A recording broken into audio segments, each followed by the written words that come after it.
Bienvenidos a la unidad 2 de la materia Sistema Integral Ferroviario.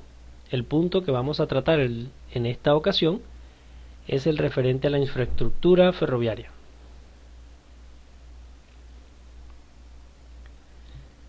El conjunto de obras para conformar el trazado de una línea se divide en dos partes claramente diferenciadas. Una de ellas es la infraestructura y la otra la superestructura. La infraestructura es el conjunto de obras necesarias para construir la explanación o plataforma y su geometría, sobre la que se asentará la vía, como terraplenes, trincheras, puentes, túneles, etc. La superestructura está formada por todos los elementos y materiales que se colocan sobre la plataforma para establecer el camino ferroviario, además de la vía propiamente dicha, que está a su vez conformada por los carriles, traviesas, balastos, elementos de sujeción. También forman parte de la superestructura las obras de electrificación, la señalización, equipos especiales de vía, telecomunicaciones, sistema integral como tal, etc.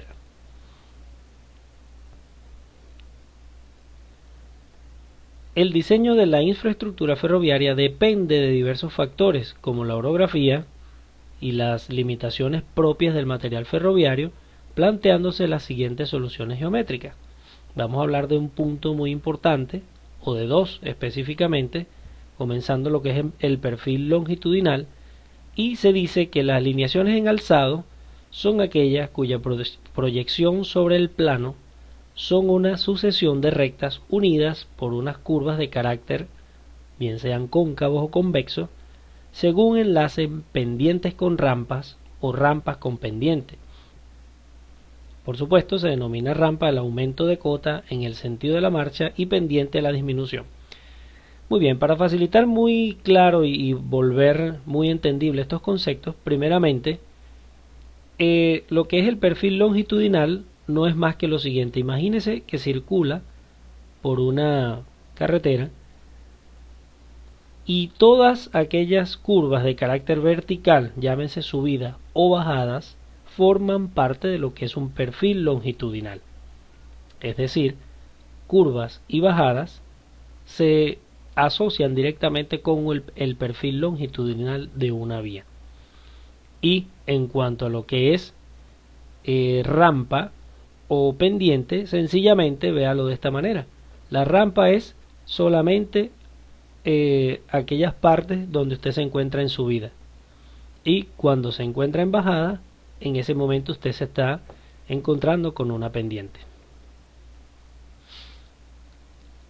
La alineación en planta o perfil horizontal son normalmente una sucesión de rectas enlazadas por curvas de diferente radio y longitud que contemplan las exigencias dinámicas del material. Entre estas cuestiones se define el radio mínimo para una velocidad dada.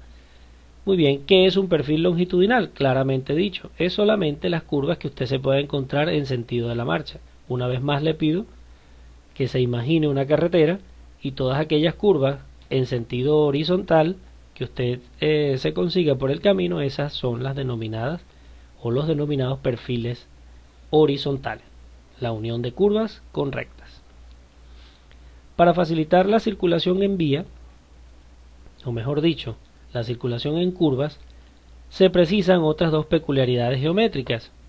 Estas son el peralte y las curvas clotoides. Vamos a explicar un momento en qué consisten los peraltes.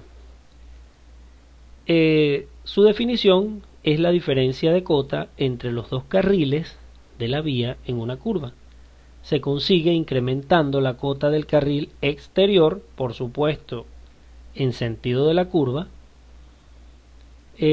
sobre el carril interior, manteniéndose este último, o sea, el carril interior, en su nivel, en el nivel en el cual estaba en relación a la recta. Los objetivos del peralte obedecen a las siguientes necesidades: compensar total o parcialmente el efecto de la fuerza centrífuga, reducir la degradación y desgaste de los carriles y las ruedas y proporcionar un mayor confort a los viajeros. Bien, Dicho de otra forma o más concretamente, el peralte, cuando usted se encuentra en una curva, el carril que se encuentre fuera o más alejado del centro de la curva, usted lo aumenta y allí está consiguiendo el peralte. Curva de transición o clotoide.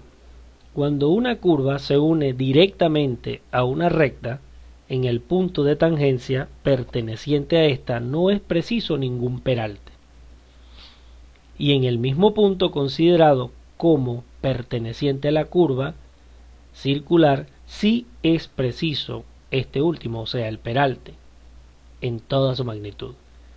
Como es natural, si se busca una continuidad en la curvatura de los carriles en el plano vertical, se podría pensar en principio de una forma simplista y elemental en una de las siguientes alternativas. 1. Iniciar y aumentar el peralte gradualmente en la recta, de forma que en el punto de tangencia sea el preciso. Iniciar y aumentar el peralte gradualmente en la curva a partir del punto de tangencia, y un tercer punto que es iniciar el peralte en la recta y aumentarlo parcialmente en la recta y en la curva, alcanzando su valor estipulado en el interior de esta. Pero todas estas alternativas son todas indeseables, tanto desde el punto de vista teórico como práctico. En efecto, en el primer caso, el peso del tren se transfiere gradualmente en mayor proporción al carril interior durante el trayecto en recta con peralte, y de forma repentina desaparece este efecto al entrar en la curva.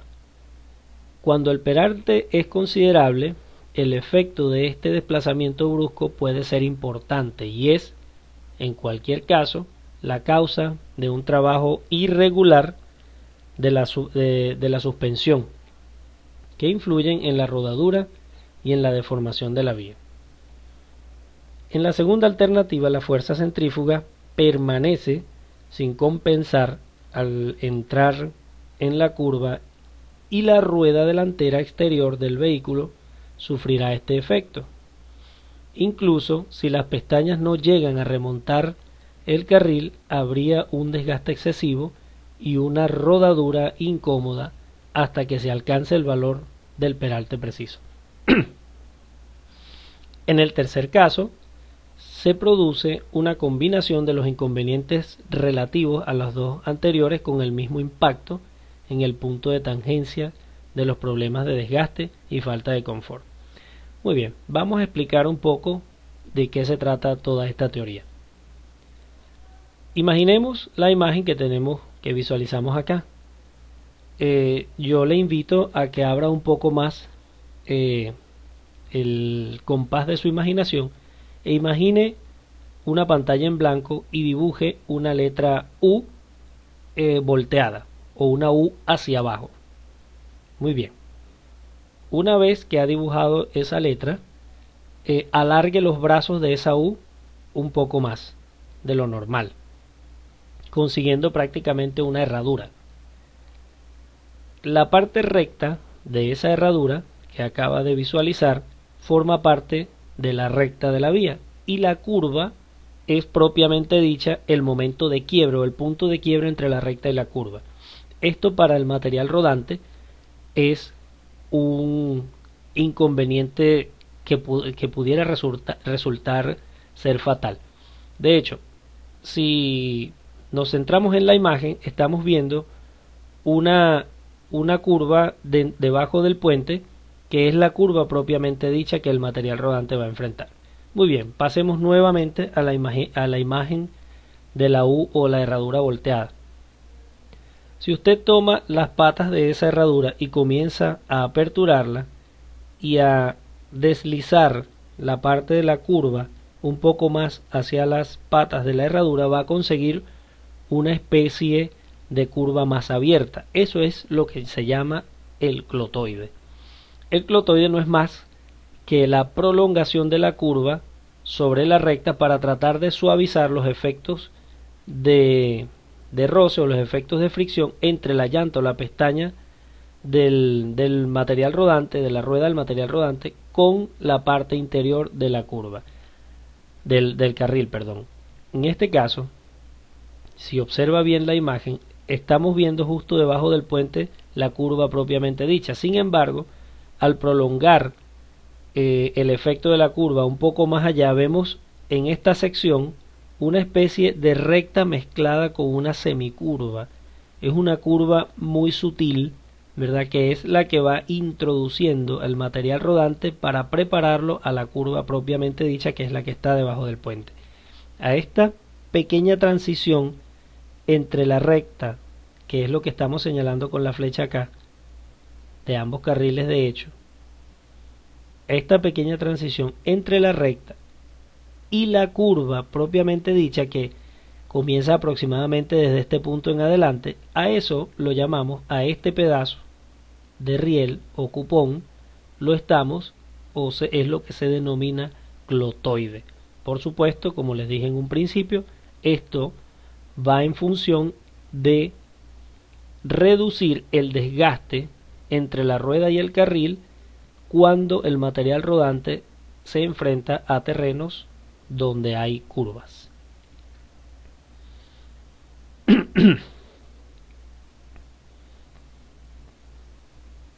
Ok.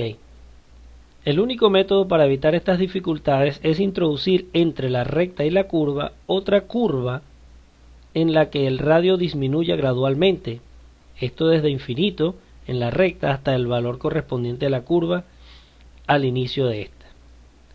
Es lo que comentábamos hace un momento, la clotoide no es más que esa prolongación de la curva que existe entre la curva y la recta, valga la redundancia, para que no sufra el material rodante ni la vía, por supuesto, el efecto de fricción entre la llanta, que es la pestaña interior que tienen las ruedas del bogies, contra el hongo o la cabeza del riel, que es la parte de contacto de rodadura entre el carril y la rueda del tren o del material rodante. Hablemos un poco ahora de lo que son el resto de las obras de infraestructura. En este caso tocaremos el tema correspondiente a trincheras y terraplén. La trinchera es una excavación en el terreno natural con taludes artificiales en ambos lados para formar la explanación.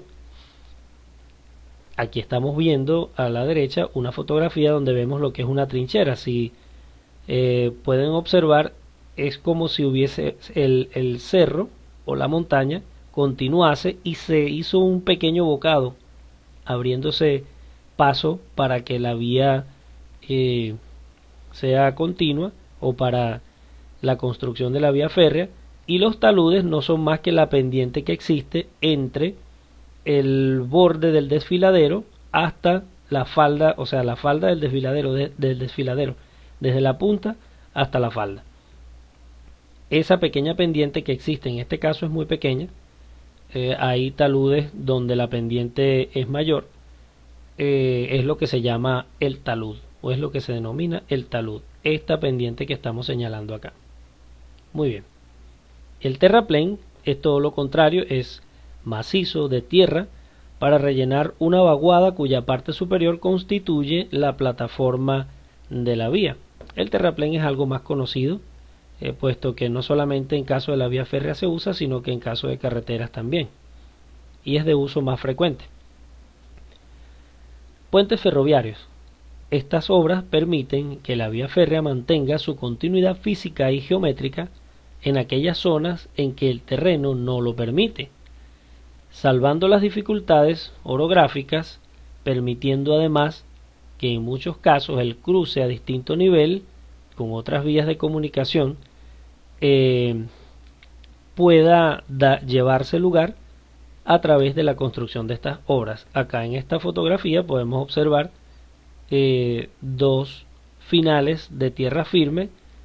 Encontramos un final acá de este lado y un final de este otro. Por supuesto, la fotografía no alcanzó a a expandirse lo suficiente, pero podemos asumir que de este lado hay continuidad o hay otra isla, por supuesto, en la que esta isla de este lado con esta isla de este otro tienen conexión a través de una vía férrea que está construida sobre un puente. Por supuesto, de no existir este puente, el tren no pudiera hacer este recorrido, por supuesto, porque no vuela.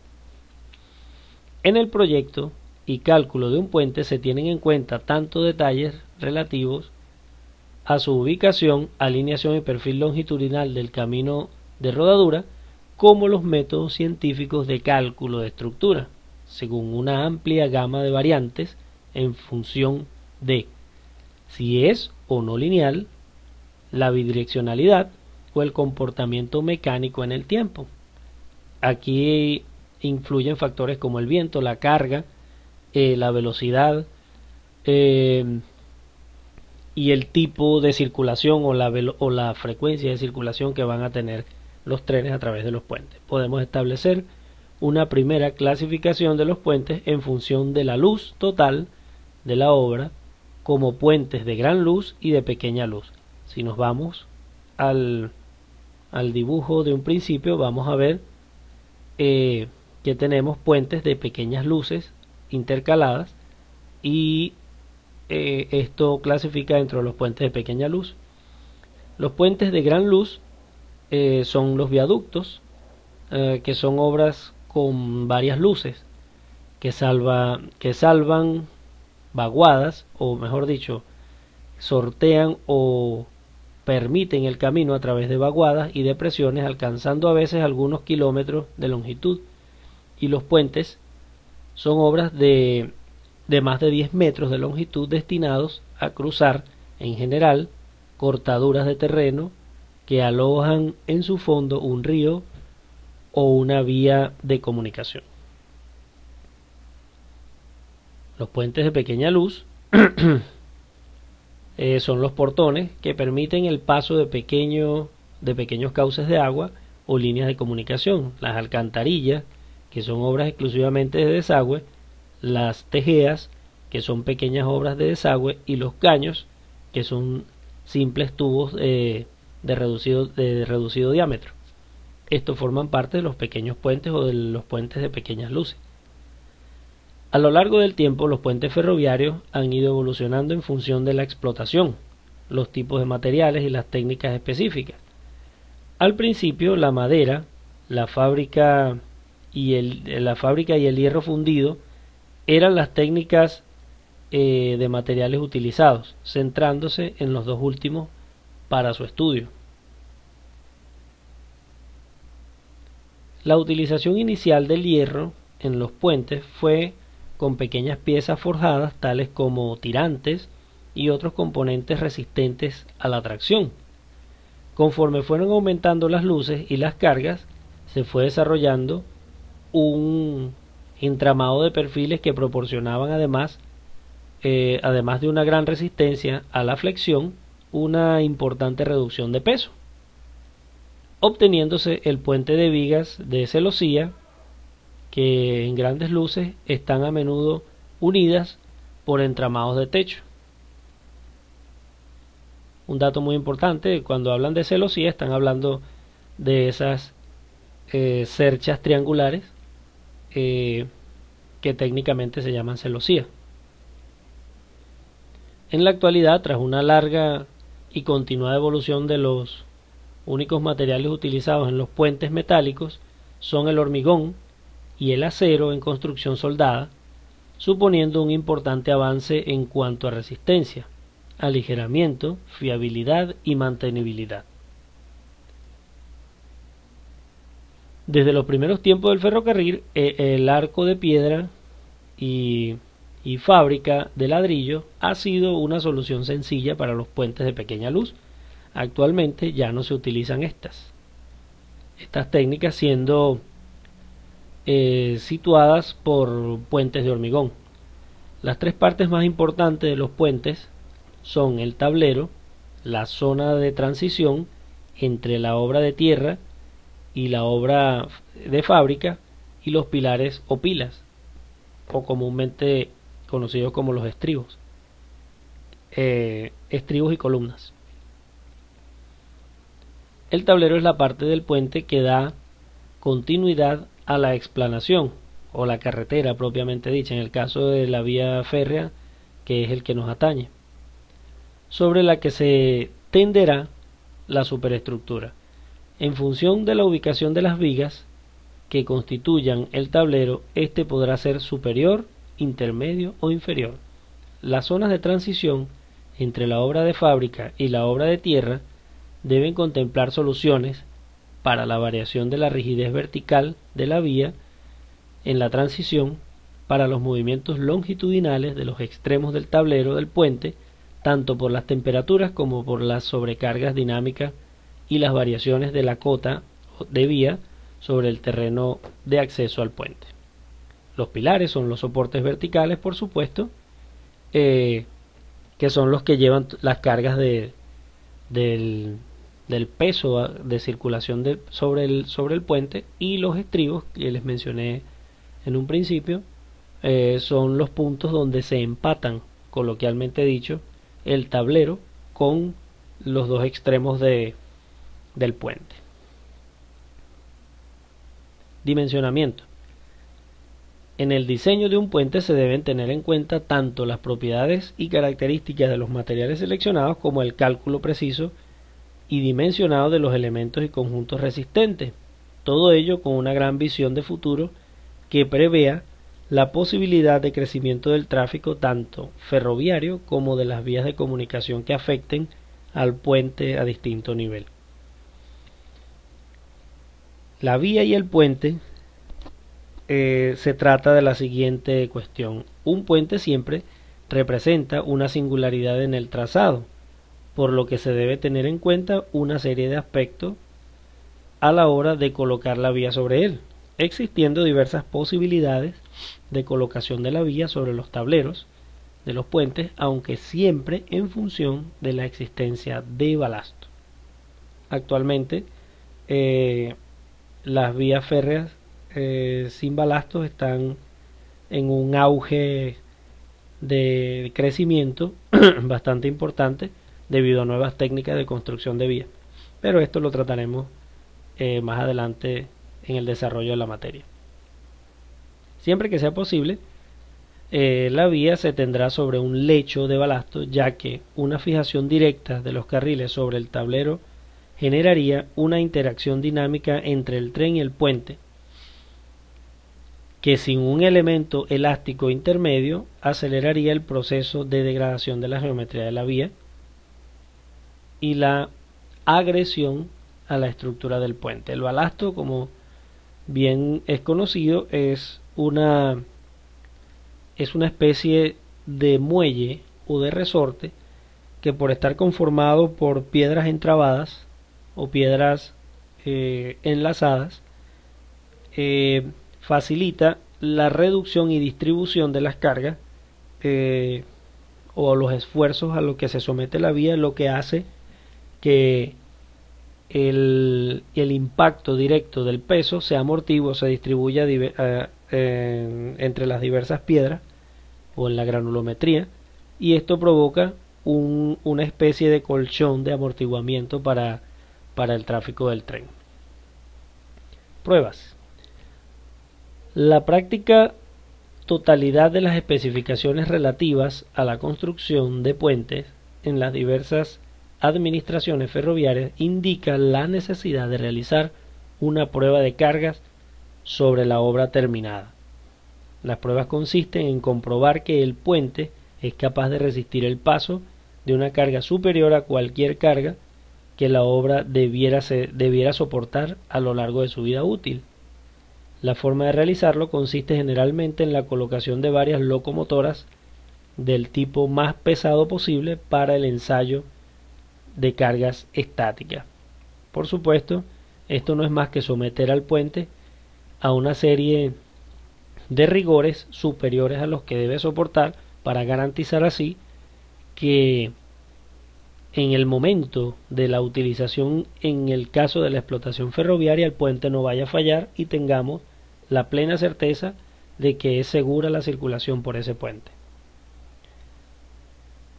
Veamos el punto del entorno del puente. Existe una serie de influencias mutuas entre el puente y su entorno, como son los problemas existentes en las zonas de la obra de fabricación o de fábrica, por supuesto de fábrica del puente, junto al terreno natural. La continuidad del carril soldado, problemas medioambientales como la contaminación ambiental, dentro de los cuales se introduce la acústica y el paisajismo, la altura de la capa de balasto, el acceso para tareas de mantenimiento, los condicionantes en caso de una evacuación de un tren de viaje, etcétera, forman parte del entorno o de aquellas características influyentes para la fabricación de un puente. Para evitar los descarrilamientos en los tramos metálicos sin balasto, se coloca unas longrinas paralelas a los carriles, firmemente sujetos al tablero, que a modo de contrarrieles evitan descarrilamientos. Además, estos contrarrieles disponen de un aparato encarrilador a la entrada del puente. Estas longrinas son una especie de rieles o carriles contrarios que encajonan la rueda en el paso del material rodante, evitando así el deslizamiento hacia el interior o hacia el exterior de los carriles de las ruedas del tren o del material que esté circulando en ese momento. En caso de un hipotético descarrilamiento en un puente con balasto, la misma cubeta que lo contiene sería suficiente para guiar las ruedas descarriladas, de forma similar a los bordillos de una calle o a las cunetas, como se conoce. El balasto colocado directamente sobre el tablero de hormigón sufre un importante deterioro en forma de trituración. Para evitarlos, se utilizan unas esteras elásticas de aproximadamente 5 centímetros que impiden el desgaste prematuro del balasto, reducen las tareas de mantenimiento y proporcionan un excelente aislamiento de las vibraciones. Estas esteras no son más que, imagínense, unas sábanas engomadas de material polimérico que contribuyen al trabajo del balasto como tal.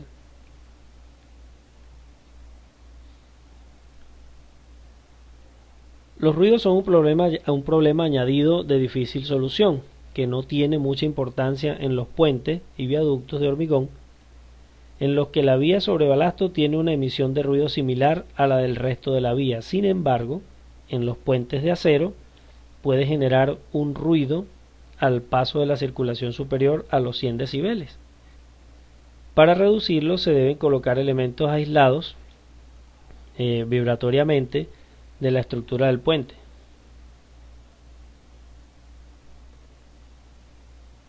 En la inmediación de los extremos de los tableros de los puentes se emplean aparatos de dilatación de carril. En el lado de los apoyos móviles, para absorber el juego que se produce como consecuencia de la flexión de las vigas del tablero. En esta fotografía que podemos ver acá, estamos observando por supuesto los dos carriles que están biselados, colocados de tal manera que contribuyen a la dilatación por temperatura de los carriles. Recuerden que todos los metales a altas temperaturas se expanden y a bajas temperaturas se contraen. Este deslizamiento es asumido, ¿verdad?, por los materiales de dilatación de carril, y cuando existe la rodadura, la característica geométrica de la vía no se pierde y el tren puede circular de manera segura. Por supuesto, acabamos de ver en la fotografía y señalar acá que esto es un aparato de dilatación. Hablemos ahora de los túneles ferroviarios. El túnel es una obra que da solución de continuidad a la traza. proporcionando un camino en aquellos lugares en los que una trinchera resultaría excesiva, en los que es necesario evitar radios de curvas y perfiles longitudinales imposibles. Los túneles también son muy utilizados para dar solución a los trazados ferroviarios en el interior de la ciudad, tanto en las redes metropolitanas como para los pasos de líneas de ferrocarriles convencional. Cuando hablamos de perfiles longitudinales, imagínense que haya que sortear un cerro bastante alto, no podemos montar la vía sobre el cerro, puesto que esto provocaría esfuerzos de tracción muchísimo mayores, además que la adherencia del carril de la interacción rueda-riel haría imposible que un tren pudiera salvar esa cuesta. Por lo tanto, en estos casos se construyen los llamados túneles. Acá tenemos otra característica de construcción. Este túnel es de forma acampanada.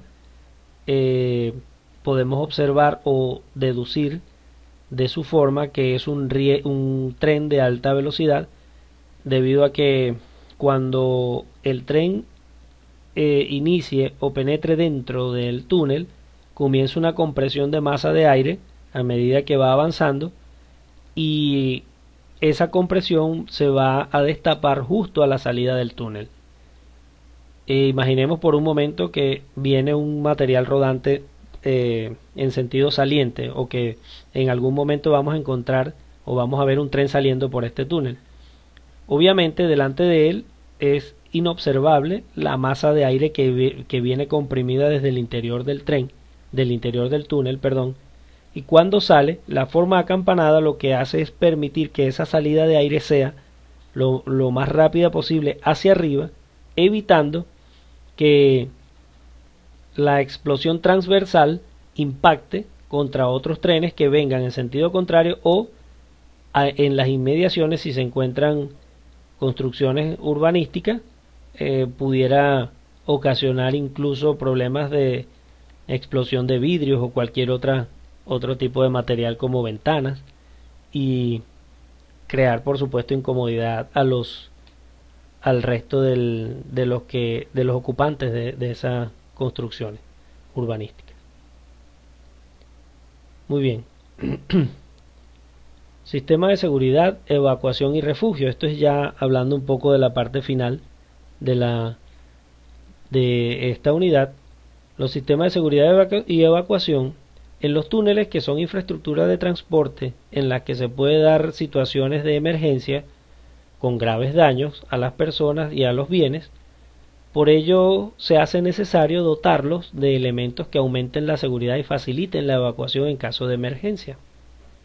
Para ello, los túneles pueden estar dotados de un número de elementos de muy diversa índole, como lo son el sistema de iluminación para emergencia o mantenimiento, refugios equidistantes, señalización reflectante, detectores de flujo de aire, detectores de incendio, cámara de vigilancia, extintores, etc. Todo esto redunda en una estrategia de seguridad para salvaguardar la vida de tanto el usuario como de la mercancía que pueda llevar el material rodante. Métodos de construcción. A continuación trataremos de resolver el problema que se plantea para la realización de una nueva línea de ferrocarril que trate de unir, por ejemplo, dos localidades. Se realizan vuelos a una distancia determinada y se obtienen fotografías a una escala de aproximadamente 1 a 8000. Con la fotografía se obtienen planos del terreno, y con la representación de las curvas de nivel se definen la altimetría, y generalmente se estudian a escala de 1 a 5000, en lo que constituye un anteproyecto de estudio informativo para la determinación del trazado idóneo sobre las vías alternativas. Esto es un tips o una técnica que pudiera emplearse o que pudieran emplear los futuros ingenieros ferroviarios en el momento que vayan a realizar la construcción de una línea férrea. El resto del material lo van a encontrar en los documentos de descarga con toda esta información que se acaba de desglosar acá, pero antes de cerrar quisiera definirles un concepto muy importante en la construcción de vía férrea, como lo es el subbalasto, que es la capa de granulometría uniforme sobre la que descansa la banqueta de balasto. La misión del subbalasto son principalmente ser compactable, soportar la banqueta de balasto y los elementos de vía, proteger la plataforma contra la erosión por aguas de lluvia y el hielo e impedir la contaminación del balasto. En muchos casos, la capa de subbalasto no es más que una capa asfáltica de dureza de dureza relativa o no tan dura, hablando coloquialmente dicho, para que actúe como una especie de colchón y asentamiento en la capa de balasto que se va a colocar encima. Esto permite que el balasto no se ruede y no se riegue y se compacte hasta cierto nivel, porque la compactación del balasto no es deseable, por supuesto, y así la vía mantenga su geometría adecuada ante el uso y la explotación ferroviaria. Esto ha sido todo por esta unidad, esperando que aprendan muchísimo y deseándoles que disfruten de este material. Por supuesto, invitándoles a descargar el resto de los conceptos junto al material que tienen acá y a observar la clase que va a estar disponible para su aprovechamiento. Que tengan un feliz aprovechamiento de clase.